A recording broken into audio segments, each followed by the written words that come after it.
Hello everyone, and welcome back to Scary Interesting. In this video, we're going to go over one of the most disturbing and tragic cases ever featured on the channel. And the second one is equally strange, but for different reasons. Although the events in this video are fleeting and non-descriptive, they are still highly disturbing, so viewer discretion is strongly advised.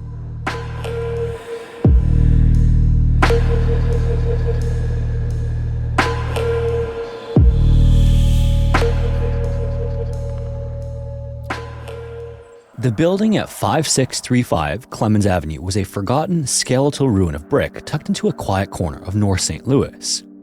It had long since been abandoned and left to rot like others alongside it, and so it crumbled and was reclaimed by time and nature. Inside, the air was thick with dust and the floorboards creaked under the weight of two trespassers on the afternoon of February 28, 1983. Around 3:30 p.m., two men entered the building's basement looking for a piece of pipe. They weren't expecting to find much, just scrap metal or something useful, but instead they stumbled into a nightmare. The furnace room was pitch black with the kind of darkness that swallowed everything it surrounded when one of the men flicked his lighter on. This small flame barely cut through the darkness, but either way, they immediately saw the outline of what appeared to be a small body lying face down on the cold concrete floor. Initially unsure whether their eyes were playing tricks on them, they moved in closer to get a better look, but it only confirmed what they had initially seen. The body appeared to belong to a young woman whose hands had been bound behind her back with rough fibers of what looked to be a jump rope digging into her wrists. The sweater she wore, which was a yellow v-neck, was also bloodstained and its tags were removed as if someone had deliberately erased any trace of where it came from. Then, from the waist down, she had no clothes, but more horrifyingly, from the neck up, she was headless. The small lighter flame then went out and the two men ran stumbling out of the building into the daylight to find a payphone to call police. By the time authorities arrived minutes later, the scene had already settled back into the same pitch blackness that concealed the scene so brutal that it left even seasoned detectives shaken. At first, some officers assumed that she must have been an adult night worker or an addict, but when they moved the body, an even more disturbing reality set in. The girl was likely young, no older than 10 at first estimate, and later revised to be somewhere between 8 and 11 years old. She was also black, tall for her age, and completely unrecognizable. And with no head, no identification, and no immediate reports of a missing child that fit her description, she was a complete mystery. Investigators then searched the basement for the missing piece but found nothing. If the killer had left it behind, it was well hidden. More than likely, however, they had taken it with them. One detective, hardened by years of seeing crimes up close, said later that it looked precise and like maybe the person was even familiar with anatomy. Another detective even called it the worst he had ever seen in his 20 years investigating homicides. There was also hardly any blood around her body, leading police to believe that this wasn't the scene of her murder and that the building was just a dumping ground. It seemed that someone had brought her to this dark, forgotten corner of the city and left her discarded like trash. And since she had no name, one was assigned to her, at least one that could be written on reports. Some called her Little Jane Doe and others called her Hope, but tragically, no one called to claim her. Police worked quickly in the aftermath, but in the early hours of their investigation, one thing became clear: this little girl didn't seem to exist. By that night, detectives had canvassed the neighborhood, knocking on doors and speaking to residents. Someone just had to be missing a child, and someone had to be looking for her, but it appeared that no one was. Not a single call came in reporting a little girl missing. The officers then turned to missing persons reports, hoping for a match, but again came up with nothing. Of the roughly 20 missing children in St. Louis at the time, no one fit her description. It was as if she never belonged to anyone, so by the next morning, a new theory began to take shape. Maybe she wasn't from St. Louis at all. If she had been reported missing, it hadn't been in Missouri at least. Investigators then expanded their search, considering that her killer may have brought her in from another state, knowing that she wouldn't be immediately missed. Police then checked schools in the area for students who had withdrawn or transferred around the time of her death, but the results were frustratingly empty. Whoever she had been and whatever life she had known, there was no trace of it there. The scene itself offered little evidence too. Her yellow sweater was newly purchased, and with the tags intentionally removed, the message police received was that someone didn't want this item traced. The sweater could have been bought in any number of places, which suggested that this wasn't some random act of violence. Instead, it was deliberate, careful, and methodical. Then on top of that, there was a lack of blood. An incident as brutal as this should have left pooling and splatters around the area where she was found, but instead, there were only small streaks along the walls, as if someone had carried her body in and brushed it up against them. And the cause of death wasn't immediately clear either. With a key piece of evidence missing, it was difficult to determine with any kind of certainty. What they could tell, though, was that the wound was clean, as if it was done by a very sharp, long-bladed knife. It also didn't appear rushed or messy, like someone had taken their time, and it likely took place elsewhere. An autopsy then revealed that her stomach was empty, suggesting she hadn't eaten for some time before she was killed. This led to questions about if she was being held somewhere else or if she was afraid to eat. But weirdly, there were also no broken bones, no scars, and no other signs of physicality either. So if she had been kidnapped, it seems she hadn't suffered any prolonged treatment. The FBI's behavioral science unit was then brought in to help answer these questions and more, but without knowing the girl's identity, they had little to work with. The usual methods like psychological profile, looking into the victim's life, and tracking her last movements were all useless. They simply had no starting point. And the case only became more of a mystery as time went on. Police speculated that she had been killed by someone familiar with the area, like a local, or at least someone who knew how to hide a body in a building no one would check. Maybe it was someone she trusted or someone she had known, at least for a short time. Some investigators thought this was the case, pointing out that removing a head was often personal. On the other hand, it could have been someone who didn't want her identified, or it could have been something far worse, like a ritualistic act performed by a serial offender. But in any case, she was taken to the morgue with no fresh leads, no urgent tips, and no family members rushing forward in desperation to find her. The case of Little Jane Doe quickly became one of the most frustrating and haunting unsolved crimes in St. Louis history. For weeks after the discovery of the body, detectives combed the city searching for any clue that might reveal who she was. They visited schools, checked social services, and reviewed medical records, but no matter how hard they tried, detectives were left with nothing. The brutal nature of it suggested something deeply personal or deeply depraved, yet despite the horror of the case, still no one had come forward to claim her. As the year dragged on with no fresh leads and no avenue to pursue, police had to make a tough decision. 10 months after her body was discovered, they allowed her to be laid to rest. It was December 1983, and the funeral ceremony was a somber one. No parents stood at her grave, no relatives wept, and no memories of happier times with the victim were shared. The only ones present were those who had tried and thus far failed to find her name. Over the years afterward, only one suspect will come to stand out. A man named Vernon Brown was a convicted murderer and a serial predator with an MO chillingly similar to the St. Louis Jane Doe case. In 1986, 3 years after her body was found, Vernon lured a 9-year-old into his home, tied her up, and finished her off with a rope. Then, just a year prior, he had done the same thing to another 19-year-old woman. And of note, both victims were also young, black, and vulnerable. So police wondered if Little Jane Doe could have been one of his earlier victims. This theory then gained traction when investigators realized that Vernon had lived in St. Louis at the time of the little girl's murder. And then on top of that, he was obviously both familiar with the city and capable of extreme brutality. One glaring difference stood in the way of definitively tying him to the murder though, which was that he never removed any other part of his victims.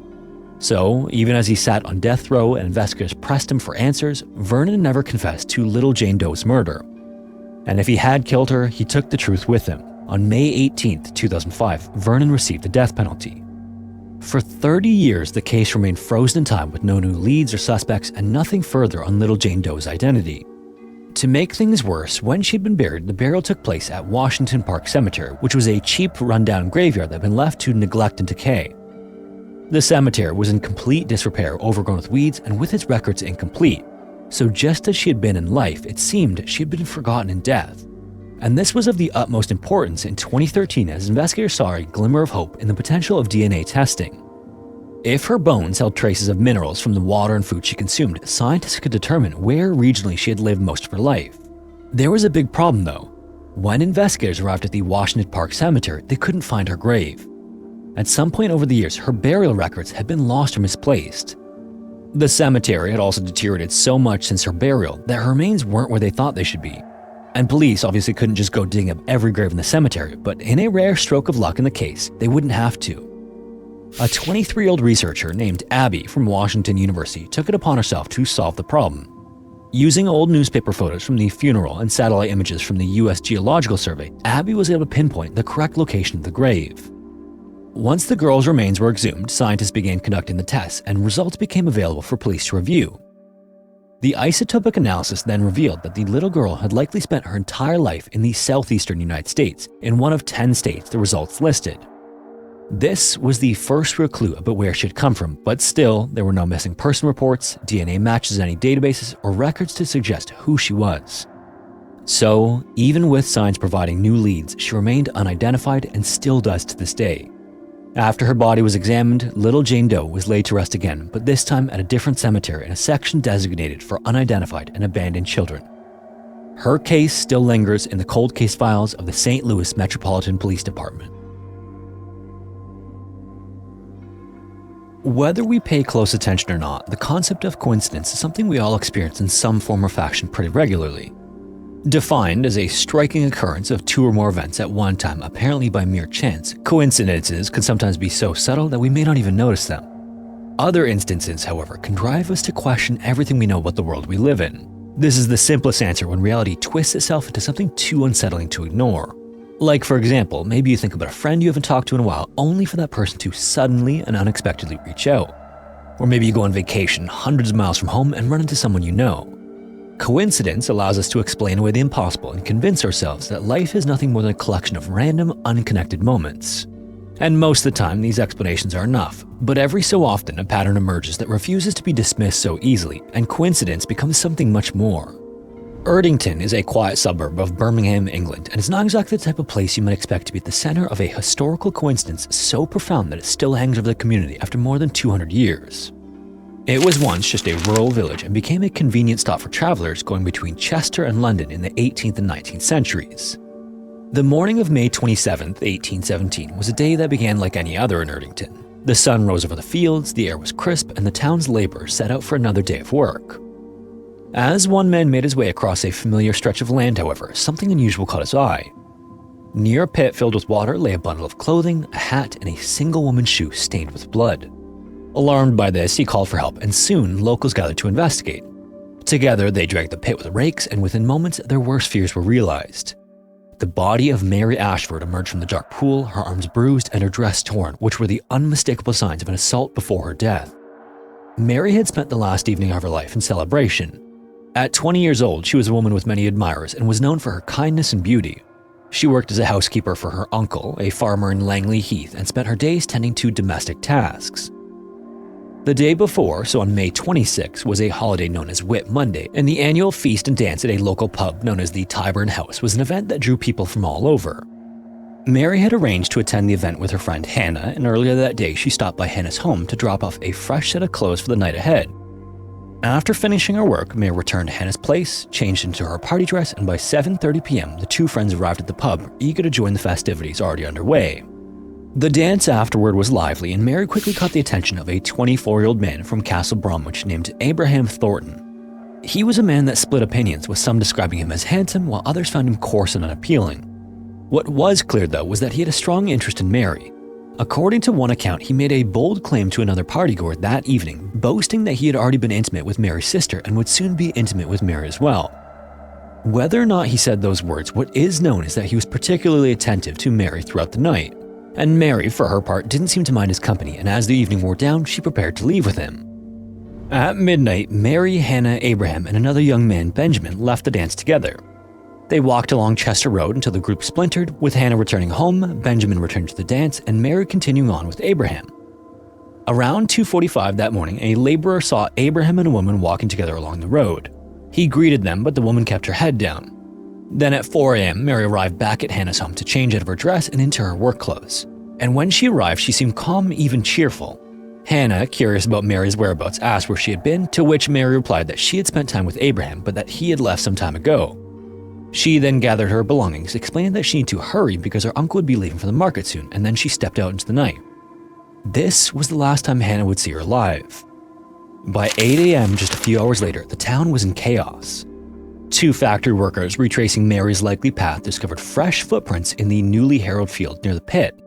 And there were two sets, one belonging to a woman and the other to a man. These tracks led up to the edge of the water, but there was only one set of footprints that led away from the pit, and the implication was obvious. So soon after, authorities arrested Abraham. He then admitted to spending the evening with Mary and even claimed that they had been intimate in a field before parting ways. When questioned further, though, he insisted their encounter had been entirely consensual, but the evidence against him mounted quickly. Abraham's shoes just so happened to match the footprints leading to the pit, and bloodstains were found on his clothing. The post-mortem examination on Mary then revealed some more disturbing details, which were that Mary had died by drowning and her body bore signs of an attack. Erdington then erupted in outrage. Abraham's trial began on August 8, 1817, with the full weight of public condemnation pressing down on the courtroom. So although the law required impartiality, much of Erdington had already made up its mind that Abraham was a murderer. Pamphlets circulated through town and poems were written, each touting his guilt before the trial even began. The courtroom also filled to capacity before the proceedings even started, with spectators eager to see justice delivered to a young woman found dead in the pit. And from the outset, the prosecution laid out a damning case. Abraham had admitted to being with Mary that night, and his shoes matched the footprints found at the scene, linking him to the murder in the minds of many. As the trial progressed, however, cracks began to form in the case against him. Abraham actually had an alibi supported by several witnesses. At 4:30 a.m., around the time Mary had been killed, a milkman claimed to have seen Abraham walking calmly near a local farm 2.5 miles from the pit. Then not long after, at 4:50 a.m., a gamekeeper testified that he had seen Abraham and even stopped to talk with him for about 15 minutes. If these witnesses were to be believed, then Abraham would have had to commit the crime, dispose of her body, then somehow travel nearly 3 miles in the span of at most 11 minutes. And the sheer impossibility of this began to unravel the prosecution's case. In fact, by the time the jury was sent to deliberate at the end of the one-day trial, the atmosphere inside the courtroom had shifted. Despite the outcry from the townspeople, the evidence against Abraham was circumstantial at best. His encounter with Mary, while deeply unsettling, was not in itself proof of murder. The footprints in the field only showed that he had walked with her, not that he had harmed her. And the bloodstains on his clothing, while suspicious, were also explainable given the intimate encounter he had admitted to. At the autopsy, the medical examiner apparently determined that Mary had not been with a man before the encounter and she was menstruating at the time of her death, which could have explained the blood found on Abraham's clothing. So after everything, the jury deliberated for only 6 minutes before returning a verdict of not guilty. This decision sent shockwaves through the courtroom. Many had expected a conviction, but instead, Abraham was free to go. But Mary's family, understandably, was not willing to accept the verdict. Her brother William immediately appealed the decision, invoking a rare and ancient legal right, which is the right to a second trial through an appeal of murder. But Abraham, rather than accept another trial, responded with an even older legal loophole, something known as a trial by battle. In an astonishing moment that left the courtroom in stunned silence, Abraham stood before the court, removed a leather glove, and threw it onto the floor. This meant he was challenging William to a fight to the death. This was actually a legally sanctioned duel to prove his innocence before God, and the challenge was not just symbolic. Trial by battle was a Norman-era law, still technically legal in Britain, although it hadn't been invoked in centuries. If William accepted, he and Abraham would be armed with weapons and forced to fight until one of them either died or surrendered, at which point the loser would be declared guilty and the victor would walk free. The concept was obviously a relic of medieval justice, but the court had no choice but to acknowledge its validity. And Abraham was a broad, stocky man, far stronger than William. He stood confidently, waiting for William to pick up the glove, but William never did. Whether out of fear or principle, he refused to engage in a fight to the death. So, without an opponent, Abraham's challenge went unanswered, and in the eyes of the law, the case was dismissed. But while legally the matter was settled, in the court of public opinion, Abraham would never be free. The people of Erdington still believed he was Mary's murderer. Wherever he went, he was met with hostility, whispers behind his back, and suspicion weighing on him. So within a few years, he fled England for the United States, disappearing into history, leaving only the mystery of what really happened that night behind him. Mary's murder remained unsolved, but the tragedy faded into the past. History, however, has a way of repeating itself. 157 years later, on the very same date, in the very same place, the town would be rocked by a murder so eerily similar that it would seem almost impossible to be just a coincidence. On the night of May 26, 1974, Barbara Forrest was a 20-year-old, and she was known for her kindness, devout faith, and commitment to her job as a nurse at Pipe Hayes Children's Home in Erdington. She was deeply involved in St. Mark's Lutheran Church, where she served as a national secretary for the youth group. And by all accounts, she was a young woman with a bright future ahead of her. But just like Mary over a century and a half before her, Barbara was about to become part of a mystery that still defies explanation. That evening, Barbara and her boyfriend Simon had gone out dancing. They visited a few local bars, laughing and enjoying themselves late into the night. At just after 1 a.m., Simon walked to a bus stop so she could head home. This was the last time he saw her, and Barbara never did make it home that night. When she didn't show up for work at the children's home on May 27th, concern spread quickly. She was responsible and never wanted to disappear without a word. So police search was launched almost immediately, and given Barbara's clean-cut reputation, authorities wasted no time treating her case like a potential crime. With each passing hour, the fear that something terrible had happened grew stronger, but it would take days before the grim discovery was made. On June 4th, Barbara's body was discovered in a park just a few hundred yards from her home and frighteningly close to where Mary had been found all those years earlier. Barbara had also been assaulted and killed, and her body was left in the undergrowth to be poorly hidden. Like Mary, she had gone out dancing before her murder. And like Mary as well, she had spent her final night in the company of a man. And perhaps most disturbingly, she seemed to have some sort of premonition that something bad was going to happen. 10 days before her murder, Barbara confided in a coworker that the remainder of May was going to be unlucky for her. She didn't know why she felt that way, it was just a feeling she had. And in fact, this was an eerie parallel to Mary's final days when she told Hannah's mother that she had bad feelings about the week to come. A massive investigation into Barbara's death then followed, with more than 100 detectives assigned to the case. And it didn't take long for authorities to zero in on a suspect, but it wasn't Simon. Instead, their focus fell on a man named Michael Ian Thornton. So not only was Barbara's death determined to have occurred in the early morning of May 27th, but the suspect in her murder shared the exact same last name as Abraham. Michael was no stranger to Barbara. He was her co-worker at the children's home, and his home was located along Chester Road, near where Barbara was last seen. Police considered him suspicious from the start, and when they reportedly found bloodstains on his pants, he was arrested and charged with her murder. His alibi then quickly crumbled when it was discovered that his mother had lied to provide him with an explanation of his whereabouts that night.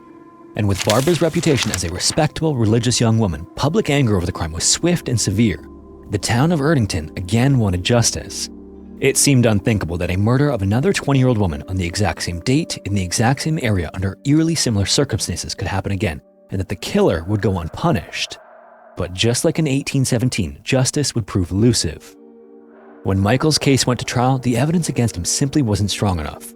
Despite the bloodstains and the false alibi, the judge ruled that there was nothing definitively linking Michael to the murder of Barbara and advised the jury that they should return with a not guilty verdict. And with no concrete proof and orders from the judge, the jury was left with little choice. Just like Abraham before him, Michael was acquitted. In the aftermath, Barbara's family, also like Mary's family, refused to accept this verdict. Her sister spent years afterward fighting for the case to be reopened, desperate to see justice done. In fact, in 2012, she publicly demanded that modern forensic techniques be used to re-examine the evidence and test for DNA. But to this day, no new leads have emerged, and Barbara's murder remains unsolved. The deeper you look into the Erdington murders, the more impossible it seems that this could all be coincidence. And yet, with no evidence connecting them, no explanation beyond chance has ever been found. If you made it this far, thanks so much for watching. If you have a story suggestion, feel free to submit it to the form found in the description. Also, in case you weren't already aware, if you want to listen to the audio-only version of these videos, you can listen wherever you listen to podcasts. Also, if you want to support the channel, consider joining the Patreon or becoming a channel member here on YouTube. Anyways, thanks again, and hopefully I will see you in the next one.